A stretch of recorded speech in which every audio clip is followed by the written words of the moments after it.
Ucqar kəndə işləməyin təbii ki də çətinlikləri var və məncə o çətinlikləri nəzərə alaraq müəllimlər vakansiya seçimində ucqar kəndləri seçmirlər.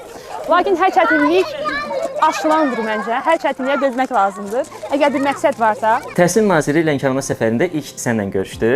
Bu da çox incə bir jest idi. O anlardan danışardın. Təhsil naziri tərəfindən gənc müəllimlərə, ümumiyyətlə müəllimlərə diqqət böyükdür. Lakin birbaşa bizim məktəbə gəlməsi, dərs prosesində iştirak etməsi, hətta uşaqların səmimi münasibəti bizi çox sevindirdi. Və uşaqlar düşünürdülər ki, biz utanarıq, çəkinərik, nazir gəlir düşünürdülər. Çünki əvvəlcədən direktor məlumat vermişdi və onlar qorxurdular. Lakin özləri gəldilər, gördülər ki, heç də qorxacaq bir şey yoxdur. Nazir də bizim kimi bir insandır. Hətta onu çox sevdilər. Ondan sonra bizə qəzetlər çıxdı ki, bizim şəklimiz, nazirlərin şəklimiz, uşaqlar baxırlar, dedilər, bu Emin müəllimdir. Yəni o qədər onlara xoş münasibət göstərdi ki, artıq onlar üçün öz müəllimlərindən birinə çevrilmişdir və bu da bizi çox sevindirdi. Müəllimə, eşitməkdən yorulmuşuq da. O vaxtki müəllimlər başqa idi, onlara hörmət də başqa idi. Bəs indi problem müəllimlərdədir ya təhsil alanının tərbiyəsində? Mənim öz müəllimlərimdə əvvəlki müəllimlər olub və məncə mənim müəllimlərim olmasaydı, məsələn, nümunə gətirə bilərəm ki, Məmmə Gəli müəllimi kimi təhər, mənimki müəllimlərim olmasaydı və məncə mən belə sevgi dolu müəllim olmazdım. Çünki onları mənə ötürdü, kiçik bir nəsə var ki, mən bu sevgini uşaqlarıma ötürmüşəm və əvvəlki müəllimlərin, yəni keçmiş müəllimlərin də haqqını ödəmək lazımdır və